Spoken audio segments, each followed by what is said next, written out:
First of all ये hope करते हैं कि मेरी आवाज़ अच्छे से आ रही होगी और मैं इस चैनल पे काफ़ी कम वीडियोस बनाने लगा हूँ क्योंकि मुझे जिन टॉपिक्स पे मैं वीडियो बनाना चाहता हूँ मुझे लगता नहीं है कि मैं उन टॉपिक्स पे खुल के बात कर सकता हूँ यूट्यूब पे, जैसे आज देश का माहौल है ईटीसी। बट एक चीज़ हुई बीते दिनों, जावेद अख्तर और मुफ्ती साहब की डिबेट हुई। तो मैंने डिबेट देखी और मुझे डिबेट देख के अच्छा लगा, और जिस तरीके से लोग एक दूसरे से इंटरेक्ट भी कर रहे हैं उसके बाद भी, तो ये देख के बहुत अच्छा लग रहा है कि people are open to listen to this kind of talks. तो एटलीस्ट बात करना चाहते हैं लोग, लोग सुनना चाहते हैं, और जिस तरीके की ये हिट हुई है तो ये देख के मुझे काफ़ी अच्छा लगा। और जो मैं सोचता था कि शायद इंडियन ऑडियंस उस टाइप के कंटेंट के लिए रेडी नहीं है, तो मुझे भी अभी अपने आप पे सवाल पूछना हो रहा है कि शायद मैं गलत था और शायद लोग रेडी हैं लॉजिकली डिबेट्स करने के लिए, गॉड के एक्सिस्टेंस पे क्वेश्चन करने के लिए, ईटीसी। तो मैंने दो चार चीज़ें देखी उस डिबेट के बाद। मैंने ये देखा कि एक तो उस डिबेट के खुद की कमेंट्स में सब लोग ये कह रहे थे कि वाह मुफ्ती साहब क्या धो दिया आपने जावेद साहब को। अ, यही होता है जब एक पढ़ा लिखा मदरसे वाला जब बात करता है तो मदरसे की ये ताकत है। इस तरीके की तमाम बातें लोग कमेंट्स में लिख रहे थे, ट्विटर पे मैंने देखी। और काफ़ी एक बेसिकली जो एक रिलीजियस वर्ल्ड है उसमें एक एंथू आ गया है। तो उन्हें लग रहा है कि उन्होंने जेन्युइनली जावेद साहब के जो क्वेश्चंस थे उनको आंसर किया है। इवन जो एथिज़्म को मानने वाले लोग हैं, एथिस्ट जो लोग हैं, उनका जो मैंने डिफेंस देखा वो भी काफ़ी हद तक इस तरीके का है कि एक 80 साल के बूढ़े जावेद साहब का आपने जवाब देकर आप सोच रहे हो कि आपने जवाब दे दिए। ये बातें कर कह रहे हैं लोग, ये भी कह रहे हैं कि हिम्मत होती तो तुम्हें जवान जावेद साहब से तुम बात करते तब तुम्हें पता चलता। तो हालांकि मैंने हाथ में ये बांधा है, अगर आप देख लो तो ये उज्जैन महाकाल का के मंदिर का एक ये रक्षा धागा मैंने बांधा हुआ है। तो इसे देखकर आपको डाउट हो सकता है, बट आप जैसे आगे मेरी बातें सुनेंगे आपको समझ में आएगा मैं क्या मानता हूँ। और मैं जितना एक्सप्लेन अच्छे से करना चाहता हूँ कोशिश करूँगा कि उतना अच्छे से कर पाऊँ। तो बड़ा सिंपल सा रहने वाला है ये वीडियो। मुझे फ़र्क नहीं पड़ रहा है इस वीडियो में कितने व्यूज़ आएंगे, ये वीडियो कितना लंबा होगा या कुछ नहीं। मैं बस रिएक्ट करना चाहता हूँ क्योंकि मुझे देख के जेनुइनली अच्छा लगा है कि फाइनली एक अच्छी डिबेट हमें देखने को मिली है, और जहाँ पे तमाम तबकों के लोग जो है वो एक रिस्पेक्टफुल मैनर में एक प्लेटफॉर्म पे आके बात कर रहे हैं। स्पेशली एक ऐसे इंडिया में जो पोस्ट 2014 का इंडिया है, जहाँ लॉजिकली बात करना, साइंस की बात करना, क्वेश्चन करना चीज़ों को, सवाल पूछना, स्पेशली रिलीजन जैसे मैटर्स पे ये काफ़ी डिफ़िकल्ट हो गया है। तो तो हम बड़ी सिंपल सी चीज़ आज करने वाले हैं। मैं एक एक करके कुछ क्लिप्स प्ले करूँगा। वो क्लिप्स मैं प्ले करूँगा जिसमें ये कहा जा रहा है कि यार जावेद साहब यहाँ फंस गए, जावेद साहब इन बातों का जवाब नहीं दे पाए। और मोर और लेस इस पे अग्रीमेंट है कि जावेद साहब कुछ चीज़ों का जवाब नहीं दे पाए हैं। तो मैं बस उस पर रिएक्ट करना चाहता हूँ और मैं देखना चाहता हूँ कि क्या जावेद साहब सच में फंसे हैं या आपको बस ऐसा लग रहा है कि वो फंस गए। हकीकत इससे अलग है। तो चलिए पहली वीडियो प्ले करते हैं। साइंस दर हकीकत खुदा के एग्जिस्टेंस को डायरेक्टली साबित करने या उसके एग्जिस्टेंस को डिनाई करने के लिए स्टैंडर्ड नहीं बन सकती। और उसकी वजह क्या है, ये मैं नहीं कह रहा, ये वो लोग कह रहे हैं जो साइंस के एक्सपर्ट्स हैं। नेशनल एकेडमी ऑफ साइंस कहती है science doesn't have the processes to prove और disprove the existence of God. Why? क्योंकि साइंस का ताल्लुक एम्पेरिकल एविडेंस से है, और एम्पेरिकल एविडेंसेस का ताल्लुक हमारे नेचुरल और फिजिकल वर्ल्ड से है, जबकि गॉड नॉन फिजिकल और सुपर नेचुरल रियलिटी है। मुफ्ती साहब बहुत वाजिब बात कह रहे हैं, बहुत सही बात कह रहे हैं कि साइंस के बेसिकली जो टूल्स हैं वो फिजिकल वर्ल्ड को समझने वाले टूल्स हैं, and God himself is not physical. ये जो आपका मेजरमेंट है, ये जो साइंस का लेंस है जो आप देखते हो, वो है ही गलत लेंस देखने के लिए, which I totally agree, I totally understand his point of view. But फिर दूसरी आर्ग्यूमेंट ये आता है कि ठीक है, साइंस का जो जरिया है वो गॉड की एग्जिस्टेंस को प्रूफ नहीं कर सकता। ठीक है, ठीक बात है।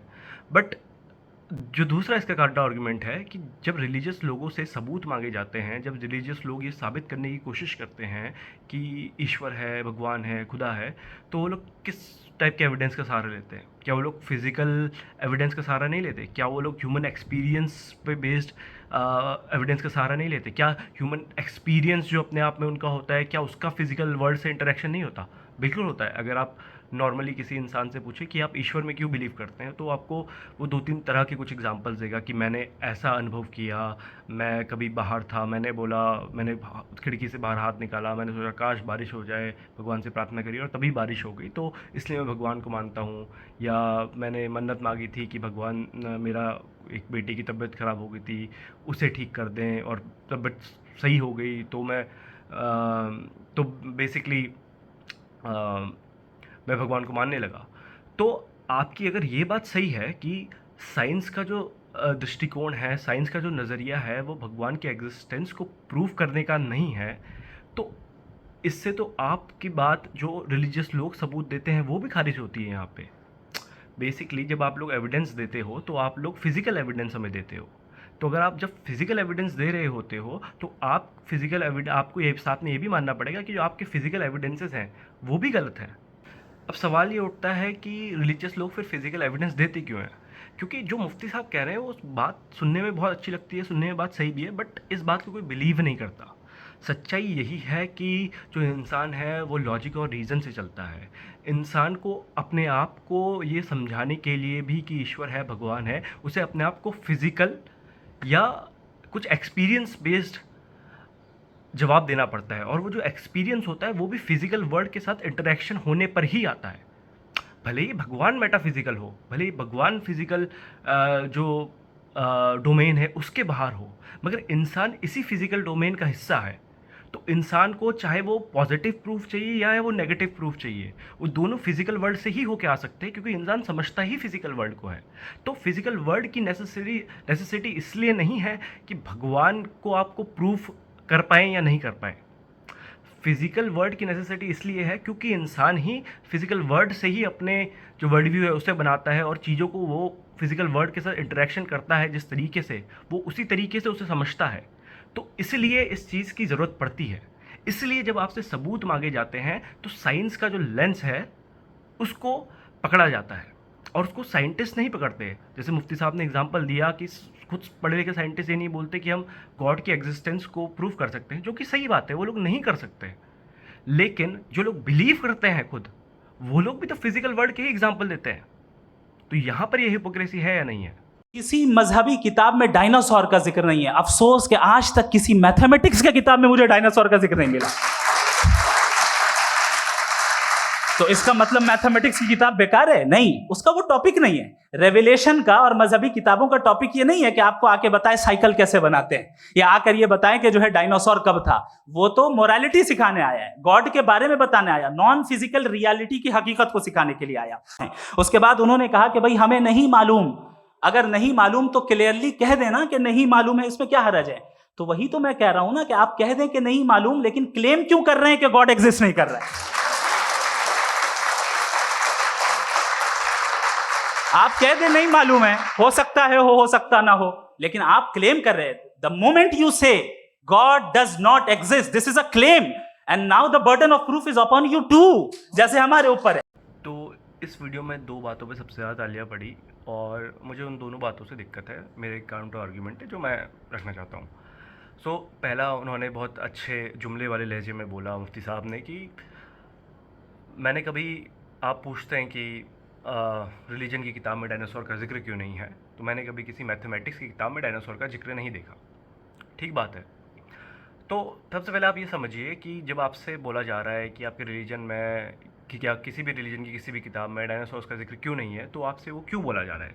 वो इसलिए बोला जा रहा है क्योंकि ये दिखाता है कि आपकी जो किताब है वो एक हिस्टोरिकल कॉन्टेक्स्ट में लिखी गई थी, और उस समय जो इंसान को चीज़ें मालूम थी उसके बारे में ध्यान में रखकर वो बातें लिखी गई थी।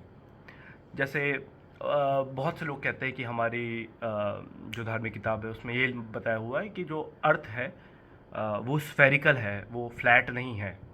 तो तब तो आप लोग ये कहते हो कि यार देखो इसमें साइंस की बात है इसलिए इस पर बिलीव कर लो। जबकि सच्चाई ये है कि उस ज़माने में बहुत सी ऐसी सोसाइटीज़ थी, बहुत से ऐसे लोग थे जिन्हें ये बात ऑलरेडी पता थी, जो लोग काफ़ी पहले से ये बात कहते थे। एंशिएंट ग्रीक में ये बात होती थी कि अर्थ जो है वो गोल है। तो जहाँ पर वो बात सच निकल जाती है, जो चीज़ होती है, उसमें आप लोग कहते हो कि यार देखो ये तो प्रूफ हो गया कि जब किसी को नहीं पता था तब हम लोगों को पता था, यानी कि हमारी जो किताब है वो तो सही है। तो तब आप लोग ये नहीं कहते हो कि यार ये तो किताब है ही नहीं फैक्ट्स की। पर चलो अभी आप ये कह रहे हो कि वो तो किताब है ही नहीं फैक्ट्स की। अब उस बुक में फैक्ट होना क्यों ज़रूरी है, आप ये समझिए। क्योंकि साइंस भी ये क्लेम कर रहा है कि साइंस जो बता रहा है वो सच बता रहा है, और आप भी ये क्लेम कर रहे हो कि आप जो बता रहे हो वो सच बता रहे हो। आप ये क्लेम कर रहे हो कि आपकी जो बातें हैं वो गॉड की बातें हैं, ये जो बातें हैं ये गॉड की तरफ से आई हुई बातें हैं। तो ये दोनों लोग ये चीज़ें बता रहे हैं। अब भले मैथ्स की किताब में डायनासोर का जिक्र ना हो, पर मैथ्स हमें वो फार्मूलाज देता है, वो चीज़ें बताता है जिसे हम एक्चुअल रियलिटी में जाकर टेस्ट कर सकते हैं, वो चीज़ें हम इम्प्लीमेंट कर सकते हैं। तो हमें दिखता है कि अच्छा जो जो बातें यहाँ लिखी हुई है वो सच थी। तो रिलीजन की किताब में एक फैक्चुअल चीज़ों का होना इसलिए ज़रूरी होता है क्योंकि आप क्लेम कर रहे हैं कि वो जो चीज़ आई है उसका सोर्स एक ट्रुथ का सोर्स है। वो अपने आप में किताब एक सच्ची किताब है, वो एक मोरालिटी की किताब है, और वो एकमात्र मोरालिटी की किताब है, ऐसा आप लोग मानते हैं। कुछ लोग कहेंगे ऐसा हम लोग नहीं मानते, बट मोर और लेस ये चीज़ बोली जाती है, वो हर रिलीजन के साथ है। मैं सिंगल आउट नहीं करना चाहता किसी को। तो सबसे पहले तो इसमें ये दिक्कत है इस आर्ग्यूमेंट में। अब दूसरे आर्ग्यूमेंट पे चलते हैं। दूसरी बात हुई बर्डन ऑफ ट्रुथ की, बेसिकली बर्डन ऑफ एविडेंस की, कि किसे प्रूफ करना है, कि उसे प्रूफ करना है जो कह रहा है भगवान है, या उसे प्रूफ करना है जो कह रहा है भगवान नहीं है। तो मुफ्ती साहब ने कहा दोनों को प्रूफ करना है, कि अगर आप ये कह रहे हैं कि एक कमरे पे कोई नहीं है तो आप भी एक बेसिकली एक स्टेटमेंट ऑफ फैक्ट आप दे रहे हैं, तो आपको भी प्रूफ करना है। बात आपकी सही है, मोरलेस आपकी बात सही है। जो अगर एथियस्ट कोई ऐसा कहता है कि यार मुझे सब कुछ पता है, नहीं है, बिल्कुल ही नहीं है, भगवान ऐसा कुछ भी नहीं है, उस पर भी कुछ ना कुछ बर्डन ऑफ ट्रुथ आता है, उसको भी कुछ ना कुछ चीज़ें बतानी चाहिए। बट जो चीज़ है ना, जो एक एथियस्ट एक्सप्लेनेशन देगा अपने आर्ग्यूमेंट की, अपने वर्ल्ड व्यू की, और एक एक्सप्लेनेशन जो आप दोगे, अगर कोई भी न्यूट्रल आदमी लॉजिकल स्टैंड पॉइंट से दोनों आर्ग्यूमेंट्स को देखे, तो मुझे नहीं लगता कि कोई कंपैरिजन भी है एथियस्ट के आर्ग्यूमेंट का और किसी भी धर्म के लॉजिक थियस्ट का। आप ये कह रहे हो कि जो ये पूरी दुनिया है, पूरी जो धरती है, ये सारी बनाई गई इंसानों के लिए, जबकि आप ह्यूमन हिस्ट्री उठा के देख ले। अगर मान लो 1 जनवरी को बिग बैंग हुआ था, तो ह्यूमन हिस्ट्री उसमें मात्र दिसंबर के आखिरी महीने के आखिरी दिन के आखिरी घंटों की ह्यूमन हिस्ट्री है। तो हमसे पहले उतनी ज़्यादा हिस्ट्री चली गई है, तो उस हिसाब से वो सेंस नहीं बनाती चीज़ें। और हिस्टोरिकली हम देखते हैं कि जो तमाम रिलीजियस लोग हैं, उनकी जो डेफिनेशंस हैं, उनकी जो थ्योरीज़ है, वो काफ़ी चेंज हुई है, और साइंस ने उन्हें चेंज किया है। फॉर एग्ज़ाम्पल क्रिश्चियनिटी के ज़माने में बिलीव करती थी कि अर्थ चपटी है, अर्थ के चारों ओर सूरज और चंद्रमा जो है वो रोटेट करते हैं। तो साइंटिस्टों ने इसके लिए बहुत स्ट्रगल किया, बहुत चीज़ें हुई, तो उसके बाद हम लोग यहाँ पर पहुँचे जहाँ पे हम आज फैक्चुअली और अच्छे से डिबेट करने की हालत में भी हैं। अब बर्डन ऑफ प्रूफ आप पे ज़्यादा क्यों है, और आपकी बातें क्यों ज़्यादा सेंस नहीं बनाती? क्योंकि जो आदमी ये कह रहा है कि भगवान नहीं है, वो भगवान के नहीं होने से आपकी लाइफ को कंट्रोल नहीं करना चाहता, लेकिन आप लोग भगवान के होने की बात कह के दूसरे की लाइफ को कंट्रोल करते हैं। आप लोग एक इंडिविजुअल की जो फ्रीडम है, एक इंडिविजुअल की जो लिबर्टी है, उस पर आप लोग हमला करते हैं।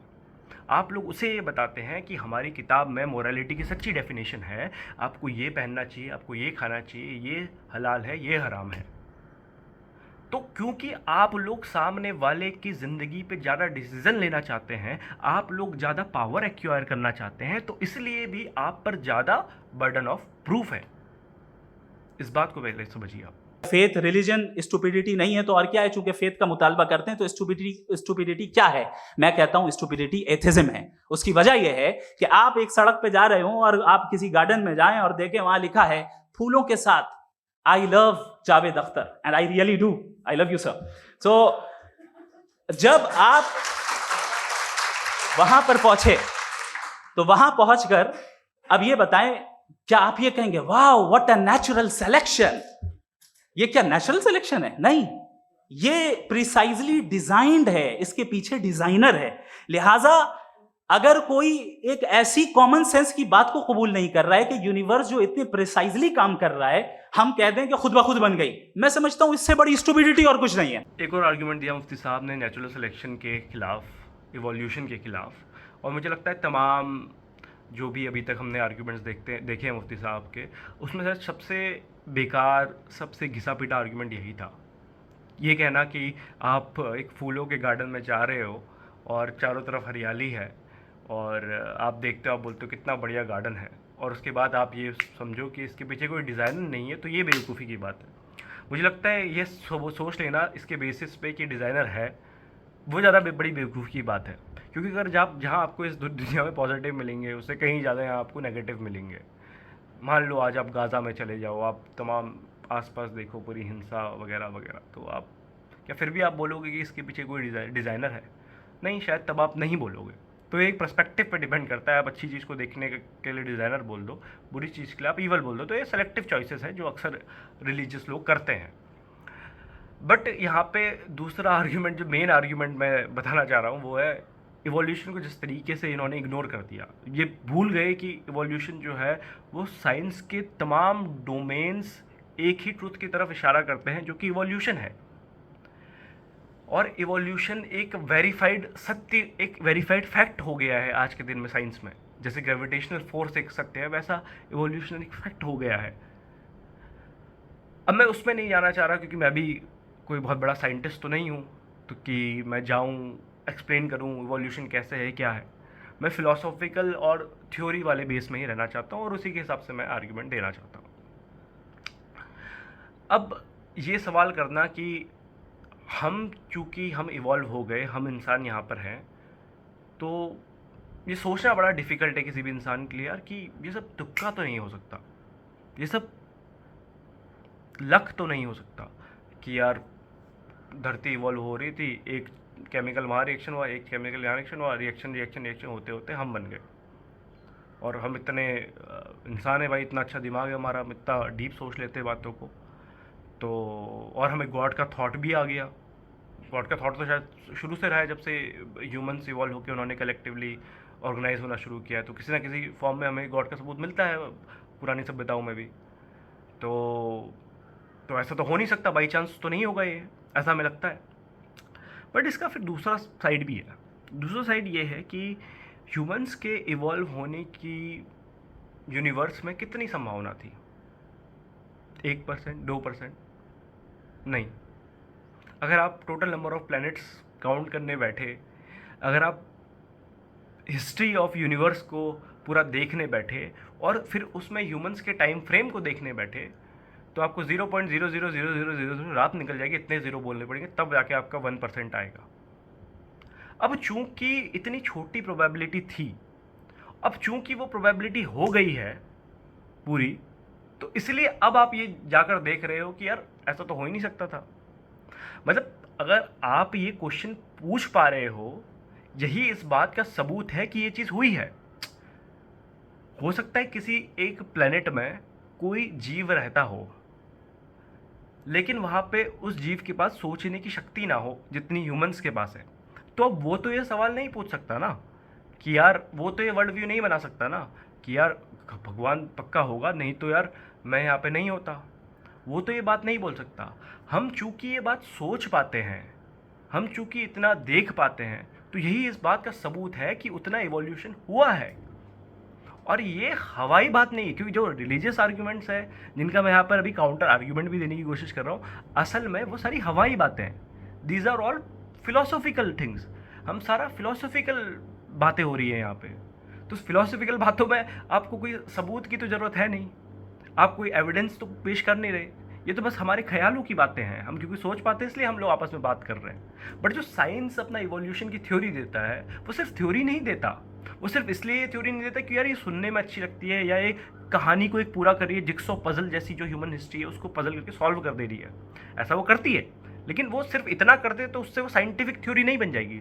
साइंटिफिक थ्योरी बनने के लिए उसको मल्टीपल एविडेंसेस प्रेस करने होते हैं, जो इवोल्यूशन करता है। तो ये एक बड़ा डिफरेंस है। अगर इस दुनिया में इविल ना हो तो आप गुड को डिफाइन कैसे करेंगे? अगर जुल्म ना हो आप इंसाफ को समझेंगे कैसे? अगर तारीकी ना हो तो आप लाइट को समझेंगे कैसे? बहुत अच्छे। अभी और सुन लें, अभी और बाकी है। ये तो बात बहुत पसंद आई साहब मुझे, कि जब तक रेप ना हो तब तक औरतों की इज्जत का ख्याल आपने मेरा जवाब पूरा सुना ही नहीं। जब तक के बच्चों का कत्ल ना किया जाए तब तक आपको बच्चों की मासूमियत की इज्जत है। आपने पूरा जवाब सुना ही नहीं। क्या बात है, क्या आपने नुक्ता निकाला हुआ? आपने पूरा जवाब सुना ही नहीं। आप सुन लें, मेरी बात सुन लें। ये मैंने आपको एक चीज बताई। दूसरी चीज, इस दुनिया में हम आए हैं टेस्ट के लिए, हमारा टेस्ट हो रहा है और हर इंसान का अलग अलग अंदाज में टेस्ट होता है। और इस दुनिया में अगर इविल मौजूद है तो वो इविल जरिया है हमारे अंदर ह्यूमन नोबल क्वालिटीज को डेवलप करने का और अलग अलग फील्ड में प्रोग्रेस करने का। और अगर हमारे अंदर और इस दुनिया में इविल नहीं होता तो बताइए टेस्ट का मतलब क्या होता? अगर मैं अपने स्टूडेंट को एमसीक्यूज दूं और उसमें सिर्फ राइट आंसर लिख कर दे दूं और कहूं तुम्हारा टेस्ट हो गया, ये मीनिंगलेस है। इस दुनिया में अगर हम टेस्ट के लिए आए हैं तो जाहिर है गुड एंड इविल दोनों मौजूद है। तो इस वीडियो के दो पार्ट हैं। पहले पार्ट को जावेद अख्तर साहब ने बहुत अच्छे से समझा दिया कि वुमेन सेफ्टी क्या होती है, ये जानने के लिए रेप का होना ज़रूरी नहीं है। ये सारा थ्योरेटिकल बात है। ऑब्वियसली हम थ्योरी और फिलॉसफी डोमेन में एंटर कर चुके हैं इस वक्त डिबेट में। सो वो चीज़ तो उन्होंने क्लियर करी। दूसरा आर्ग्यूमेंट जो मुफ्ती साहब ने दिया वो ये है कि अगर गॉड हैं और गॉड ईवल का होना इसलिए ज़रूरी है कि गॉड ने एक टेस्ट डिज़ाइन किया है। हम सब लोग यहाँ पे टेस्ट देने के लिए हैं और अगर टेस्ट में बेसिकली कोई हार्ड क्वेश्चंस ही ना हो, कोई ईवल ही ना हो जो कि इंसान को चैलेंज कर सकता है उसके सही नेचर में होने के लिए या सही नेचर से उसको भटकाने के लिए, तभी तो टेस्ट है। वरना किसी टेस्ट की का मतलब क्या रह जाएगा? फिर सुनने में मुफ्ती साहब की बात बिल्कुल ठीक लगती है कि सही तो कह रहे हैं कि हम यहाँ पर टेस्ट के लिए आए हैं, तो ऐसे टेस्ट का क्या मतलब जिसमें आपके पास सिर्फ और सिर्फ चारों आंसर हैं और चारों के चारों सही हैं, ऐसे एमसीक्यूज़ का क्या मतलब? बट सवाल दूसरा है मुफ्ती साहब। सवाल ये है कि टेस्ट है ही क्यों? सवाल ये है, अगर ईश्वर ओमनीपोटेंट है, अगर ईश्वर ने सब कुछ किया है, ईश्वर ने दुनिया बनाई है, ईश्वर ने इंसान बनाए हैं और ईश्वर ने ही टेस्ट डिज़ाइन किया है और ईश्वर ही सज़ा की व्यवस्था भी करता है और ईश्वर ऑल नोइंग भी है, उसे सब कुछ पता भी है। तो अगर ये ईश्वर है तो जब ईश्वर ये टेस्ट डिज़ाइन कर रहा था, जब वो इंसान बना रहा था, तब ईश्वर को पता था ना कि अगर वो 100 इंसान बनाएगा तो शायद उसमें से 50 लोग फेल हो जाएंगे टेस्ट में। और टेस्ट में फेल होने की सज़ा क्या है? टेस्ट में फेल होने की सज़ा है जहन्नुम, एक ऐसी जगह जहां आपको जलाया जाएगा, अनंत काल तक जलाया जाएगा। और जो लोग टेस्ट में पास भी हो रहे हैं, ये गारंटी नहीं है कि उनका जो पृथ्वी पे जीवन होगा वो सुखमय होगा, वो बहुत अच्छा होगा। इस बात की कोई गारंटी नहीं है। उन लोगों की जो ज़िंदगी है उसमें भी चैलेंजेस आएंगे, उसमें भी बहुत सारी हार्डशिप्स आएंगी। जैसे जावेद साहब गाज़ा का एग्जांपल देते हैं कि गाज़ा में इतने बच्चे मर रहे हैं, ये हो रहा है, वो हो रहा है। मुफ्ती साहब एग्री करेंगे कि उन बच्चों को जन्नत मिलेगी, वो लोग जन्नत में जाएंगे। बट यहाँ उन्होंने बहुत सारी हार्डशिप्स देखी। तो सवाल दूसरा आता है। सवाल ये आता है, अगर भगवान, ईश्वर, खुदा जो भी है, अगर वो ऑल गुड है, वो सिर्फ अच्छा है, वो सबको भला चाहता है और वो ऑल पावरफुल है, वो कुछ भी कर सकता था और वो ऑल नोइंग है, उसे पता था अगर वो जो करना है उसका नतीजा ये होगा, तो ये तीन चीज़ें एक साथ एक समय पे सही नहीं हो सकती। कैसे नहीं हो सकती ये समझिए।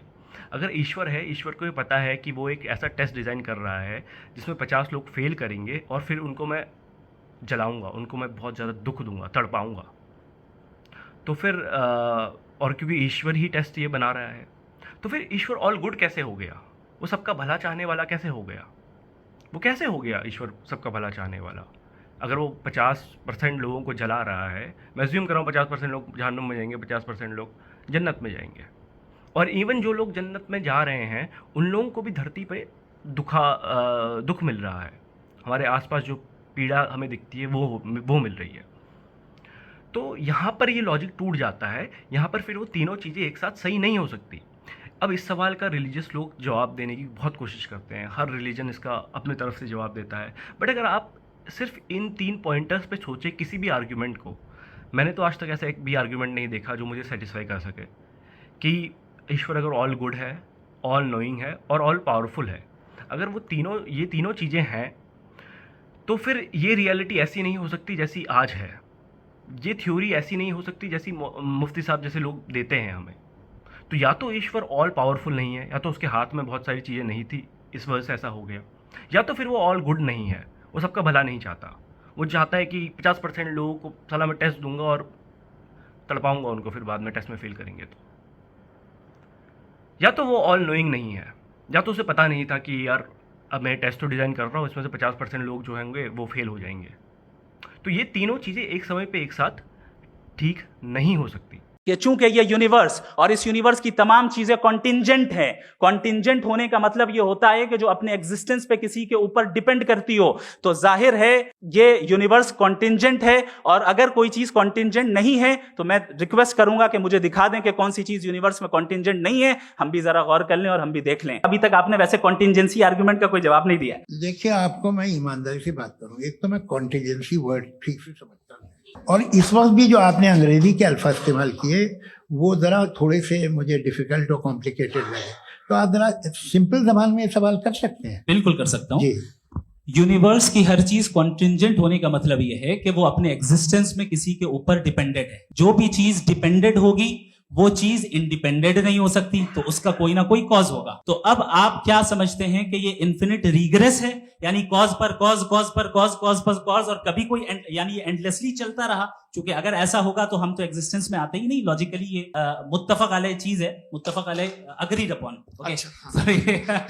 इन्फिनिट रिग्रेस तो पॉसिबल नहीं है, तो कहीं ना कहीं आपको रुकना पड़ेगा ऐसे नेसेसिटी। तो फाइनली हम उस क्लिप में आए गए जिस क्लिप के बारे में सब लोग बात कर रहे हैं। जावेद अख्तर की सबसे ज़्यादा खिंचाई इस क्लिप के बारे में हो रही है कि भाई कंटीजेंसी का मतलब नहीं पता आपको और आप आगे रिलीजन पे डिबेट करने वगैरह वगैरह वगैरह। तो ऑब्वियसली जिस तरीके से वो यूज़ कर रहे हैं वर्ड को, वो थोड़ा सा डिफ़िकल्ट तो लग रहा है समझने में, बट अच्छा हुआ कि जावेद अख्तर साहब ने उनको थोड़ा पुश किया और उन्होंने simple easy to understand language में अपने आर्ग्यूमेंट को समझाया। तो उनका कहना बेसिकली यही था कि हर एक चीज़ जो इस यूनिवर्स में कॉज और इफ़ेक्ट के रिलेशन की वजह से है, तो अगर इफ़ेक्ट है तो उसका एक कॉज है, तो जो अभी कॉज है उसका भी एक ना एक, वो भी किसी न किसी कॉज का इफ़ेक्ट होगा। तो ऐसे ऐसे ऐसे जब आप पूरी ट्रेल जाएंगे तो आपको अंत में आके आपको एक कॉज मिलेगा, और जो कॉज मिलेगा वही गॉड होगा, ये वो कह रहे हैं। अब दिक्कत कहाँ पे है इस आर्ग्यूमेंट में? उनकी बात सही है, उनकी बात सुनने में भी अच्छी लग रही, पर इस आर्ग्यूमेंट में दिक्कत कहाँ है अगर आप ध्यान से सोचें तो आप सिर्फ ये नहीं कह रहे हो कि अंत में इसका एक कॉज है, आप ये कह रहे हो कि जो कॉज है वो गॉड है, वो खुदा है, उसने ही बाकी सारे कॉजेस को बनाया है जो ऑल नोइंग है, ऑल पावरफुल है और ऑल गुड है। ये आप कह रहे हो, आप उसको कैरेक्टरिस्टिक्स दे रहे हो, आप उसको डिफाइन कर रहे हो, आप हर एक चीज़ बता रहे हो उसके बारे में विदाउट एनी एविडेंस ऑब्वियसली। तो जो आप उस कॉज की एक्सप्लेनेशन देते हो वो तो पहली बात कहीं से कहीं तक प्रूफ नहीं होती, और अब जब ये तीनों चीज़ें प्रूफ नहीं होती तो इससे ये प्रूफ नहीं होता कि जिस कॉज तक आप एंड में पहुंच रहे हो वो गॉड ही है।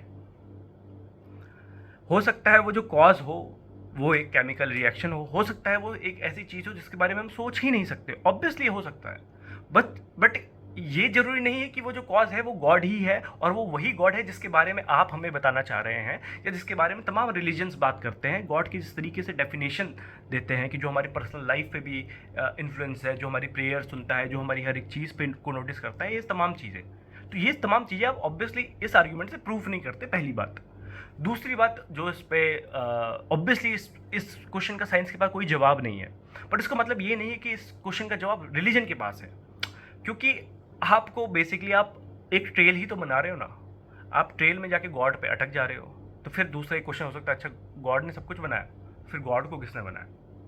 तो वहाँ पे फिर आप वहाँ पे आप रीज़न को छोड़ रहे हो ना, वहाँ पे तो आप बोल रहे नहीं गॉड को तो कोई नहीं बना सकता, आप ये बोल रहे हो ना वहाँ पे। तो आपने अपने जो रीज़न से आपने जो पूरा एक ट्रेल बनाई, आपने रीज़न को फिर उठा के डस्टबिन में डाल दिया, क्योंकि आपने एक ऐसे एंटिटी की उसमें परिभाषा दे दी जो रीज़न के परे है, रीज़न के परे चीज़ है।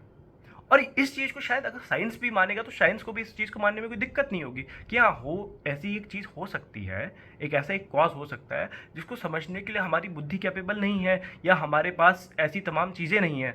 साइंस तो ये भी कहता है कि शायद हमारा ये सवाल करना ही शायद गलत है, ये शायद हमारे जिस तरीके से इवोल्यूशन हुआ है, जैसे हमारी बुद्धि काम करती है, हमारी बुद्धि अपने आप में एक कॉज देखती है चीज़ों का, तो हो सकता है कि फिजिकल रियलिटी में हम उन चीज़ों को इंटरप्रेटेड ऐसे करते हैं कि ये कॉज और इफेक्ट का रिलेशनशिप है।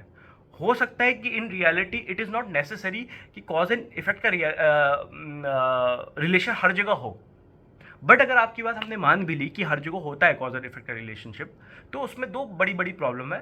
पहली ये कि आप एक और कॉज लगा सकते हो आगे, जो आप नहीं लगाओगे, जो आप रीज़न के परे चले गए। तो रीज़न के परे में तो फिर कोई भी आपसे एग्री कर लेगा कि हाँ रीज़न के परे चीज़ है तो रीज़न के परे ठीक है, अच्छी चीज़ है, रीज़न के परे होगी। बट दूसरी चीज़ जहाँ पे आप सबसे बड़ी गलती करते हो कि आप वो जो रीज़न के परे चीज़ है आप उसको एक्सप्लेन करते हो, आप उसकी हकीकत बताते हो, और वो हकीकत क्यों वैसी नहीं हो सकती, इसके मैंने तमाम आर्ग्यूमेंट्स आज के इस वीडियो में दिए हैं। तो मुझे मालूम है वीडियो बहुत लंबा हो गया, बट मुझे बहुत मज़ा आया। हो सकता है मेरी आर्ग्यूमेंट्स कुछ आपको समझ में आए हो, कुछ आपको लगा हो कि ये तो गधा है, कुछ भी बोलता है, तो which is also good, which is okay. We are all free to think, and which is the good thing. So bye bye.